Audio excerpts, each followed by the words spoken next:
Okey, Assalamualaikum warahmatullahi wabarakatuh dan salam sejahtera semua. Okey, semua sihat hari ni? Okey, bagus. Kalau semua sihat, kita akan teruskan pembelajaran kita. Pada hari Selasa yang lepas, kita dah belajar iaitu cahaya boleh dipantulkan, betul tak? Okey, cahaya boleh dipantulkan. Kita dah belajar macam-macam dah. Cahaya boleh dipantulkan. Jadi, kita review sikit cahaya boleh dipantulkan. Okey. Kegunaan pantulan cahaya ni banyak digunakan dalam aplikasi yang melibatkan cermin lah. Okey, macam dekat kereta. Kereta kita ada 3 jenis cermin yang boleh memantulkan cahaya. Yang pertama ialah cermin yang dalam kereta tengah-tengah tu, iaitu cermin pandang belakang. Dia pantulkan ada kereta apa kat belakang, ada ambulans ke, ada apa ke. Yang kedua ialah dua cermin di sisi kanan dan di sisi kiri kereta, macam dalam gambar ni, nampak? Okey. Dan yang ketiga pula ialah cermin bulat yang selalu dekat tepi selekoh untuk membantu kita nampak orang kereta daripada depan. Ada kereta ke, ada lori ke, so kita boleh lebih berhati-hati. Okey. Kegunaan lain ya. Kegunaan lain ialah seperti dalam semasa kita pergi ke dentist. Dentist tu doktor gigi. Okey, dia ada satu cermin bulat yang dia pegang tu, nampak? Yang dia pegang ni. Dia cikgu besarkan sikit. Okey, nampak cermin bulat tu. Untuk cek gigi yang bahagian belakang-belakang tu ada kotor ke, ada rosak ke. Dari situ dia boleh buat treatment lah. Yang kedua dekat kedai kasut, nampak? Pernah tengok kan? Okey, yang ketiga banyak gunakan dekat kedai gunting rambut. Nak tengok rambut yang dekat belakang tu elok tak dia potong. Dan yang keempat di dalam kapal selam. Dalam kapal selam. Okey, ini pantulan cahaya, nampak? Okey, sekarang kita akan teruskan ke topik seterusnya iaitu pembiasan cahaya. Ketika Siva minum petang di gerai Pak Abu, tiba-tiba Siva nampak apa? Kenapa batang sudu ini kelihatan bengkok? Cahaya dari sudu di dalam air dibiaskan apabila cahaya bergerak dari air ke udara. Keadaan ini menyebabkan imej sudu berubah ke atas dan kelihatan bengkok. Faham tak? Okey, cahaya dari banyak sumber cahaya lah, contohnya matahari, contohnya lampu, okey. Daripada cahaya tu bergerak lurus, betul? Dekat dalam udara, cahaya ni cahaya ni medium pergerakan yang paling biasa dia lalu ialah udara. Sebab di sekeliling kita ni ada udara. Jadi bila dia lalu, dia melalui satu medium lain iaitu air. Air dengan udara sangat berbeza medium dia. Faham? Air dan udara sangat berbeza medium dia. Jadi bila cahaya tu lalu masuk ke dalam air, cahaya yang bergerak lurus tu akan terbengkok sikit. Dia akan tersengit sikit lah. Faham? Dia akan tersengit sikit. So, bila dia tersengit sikit, kita akan nampak apa-apa benda yang masuk ke dalam air, dia akan tersengit sedikit. Dia akan ke atas sedikit. Faham? Ataupun dia akan ke bawah sedikit. Salah satulah. Okey? Faham? Macam dalam gambar sudu ni. Okey, macam cikgu dah cerita pada minggu lepas ke. Cahaya ni sebenarnya yang masuk ke dalam mata kita tu ialah cahaya yang dipantulkan daripada sumber cahaya, contohnya matahari. Cahaya matahari dia akan suluh ke sudu dan imej sudu tu akan pantulkan cahaya matahari tu masuk dalam mata kita. So otak akan tafsir itu adalah sudu. Ada gambar sudu dalam otak kita. Okey. Jadi bila cahaya dalam air tu telah dibiaskan, bila dia dibiaskan, cahaya tu akan bengkok dan imej sudu tu akan nampak macam terlari sedikit macam dalam gambar ni. So, imej sudu yang dibengkokkan oleh medium air tu akan masuk ke dalam mata dan otak akan tafsir, menyebabkan kita nampak sudu itu terbengkok. Okey. Nampak? sudut itu terbengkok. Nampak garisan tu?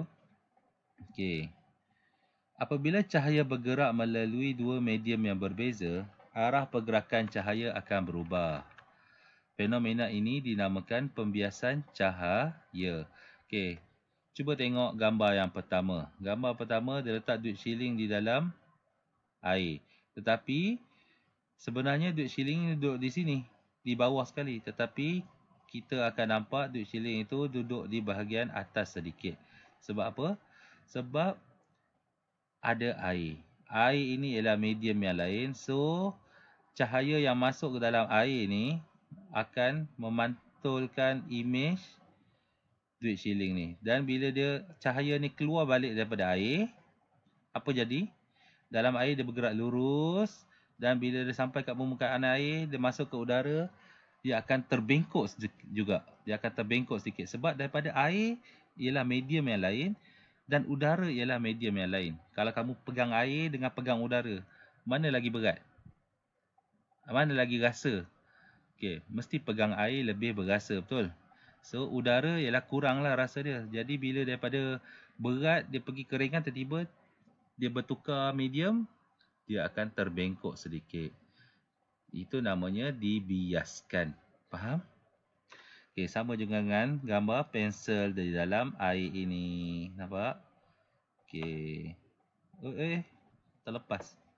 Okey, pembiasan cahaya. Okey, ini eksperimen apa? Oh, ada botol berisi air. Okey. Ni kamu boleh buat di rumah. Boleh cuba. Senang je. Dan okay, kita tengok satu video dululah. Pembiasan cahaya. Jessie menjemput Lana untuk berenang di tempatnya.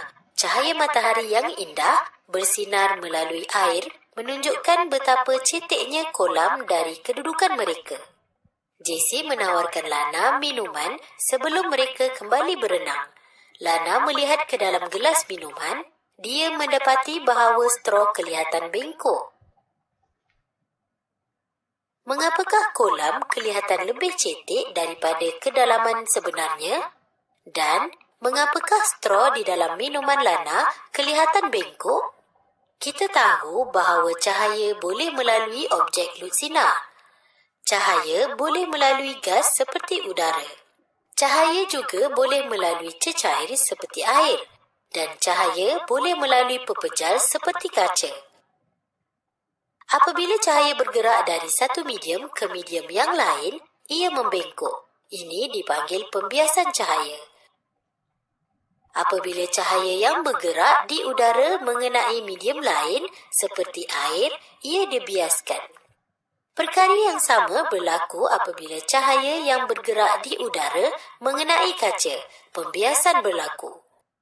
Contoh-contoh yang menunjukkan bahawa cahaya boleh dibiaskan adalah pembengkokan cahaya oleh straw di dalam air minuman, kolam yang kelihatan lebih cetek daripada kedalaman sebenarnya, serta badan Jessie dan Lana yang kelihatan lebih besar apabila mereka berada di dalam kolam.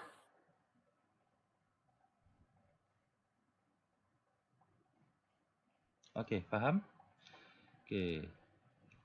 Badan Jessie dan Lana yang... Okey, bila dalam kolam, kita akan nampak badan yang bahagian bawah air tu nampak lebih besar. Sama juga dalam, kalau ikan, kita nampak dalam air tu ikan tu besar. Sebenarnya ikan tu lebih kecil daripada asalnya. Kalau kita pancing ikan tu, tarik naik atas, ikan tu kecil sikit daripada yang kita nampak di dalam kolam tu. Okey, faham? Kita teruskan. Okey. Pembentukan pelangi. Okey. Pembentukan pelangi. Okey, cikgu tengok jap.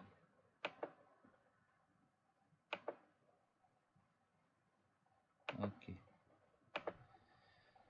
Okey. Pembentukan pelangi.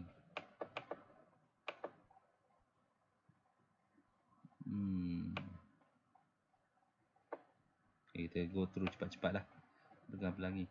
Okay, pada suatu petang selepas hujan, tengok murid ni nampak pelangi. Wah, cantiknya pelangi itu.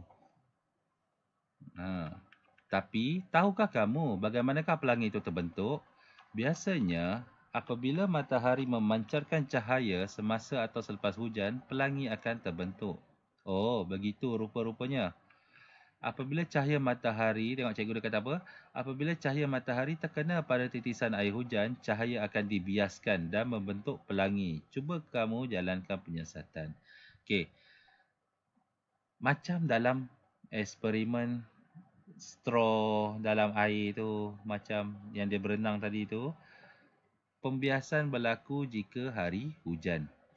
Bila hujan turun, hujan itu ialah air lah. Tak ada lagi hujan api. Okey. Jadi, hujan yang turun itu ialah air. Dan air itu berada daripada awan jatuh ke bumi. Sementara dia daripada awan nak turun ke bumi tu, cahaya matahari mesti akan sentiasa ada, betul? Cahaya matahari. Okey, bila contohnya awan tu kurang dan ada cahaya matahari yang sangat kuat, cahaya matahari itu akan pergi lalu dekat air hujan tersebut. Okey, air hujan yang tengah turun tu, cahaya akan lalu dan bila dia lalu dekat air yang turun setitik-setitik tu, dia akan dibiaskan. Dibias. Okay. Kalau ada 1000 air hujan yang tengah turun tu, 1000 cahaya yang telah dibiaskan. Faham? Dia lalu dekat air yang setitik tu, dia akan terbengkok. Dan bila terbengkok, apa jadi? Dia akan dibiaskan dan terpisah menjadi beberapa spektrum cahaya. Kita akan tengok satu video warna pelangi. Pip, butang apa ni? Tak, cuba kawan-kawan tekan.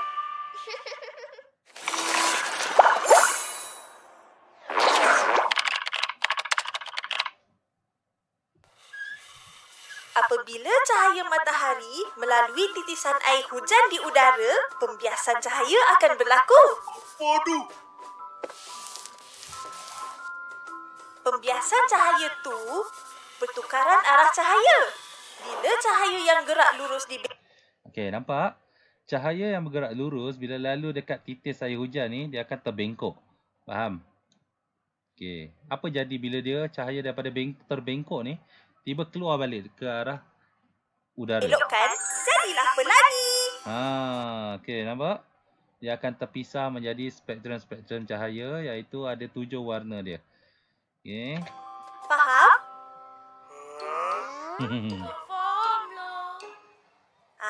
Tak faham tak apa. Cuba bagi tahu cikgu berapa warna pelangi. 7. Pandai. Apa warna-warnanya? Merah, kuning. Bukan oren. Jingga. Apa beza oren dengan jingga? Oren tu buah oren. Jingga tu warna oren. Sedapnya buah oren. Apa lagi warna pelangi? Kuning, hijau, biru. Salah ni. Biru dulu baru hijau. Betul lah. Hijau, biru lepas tu ungu. Mana pula? Iya. Pasal warna pun nak gaduh? Kak, macam mana susunan warna pelangi? Itu pun tak tahu. Bukan tak tahu. Habis tu, Tak ingat. sama lah tu. Macam ni. Ingat ayat ni. Mari jual kacang hijau bersama Ipin Upin. Mari jual kacang hijau bersama Ipin Upin. Mana boleh? Nama Upin dulu. Upin kan abang?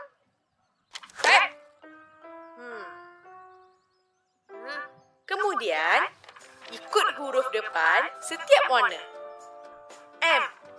Untuk Merah, jingga, kuning, hijau, biru, indigo, ungu.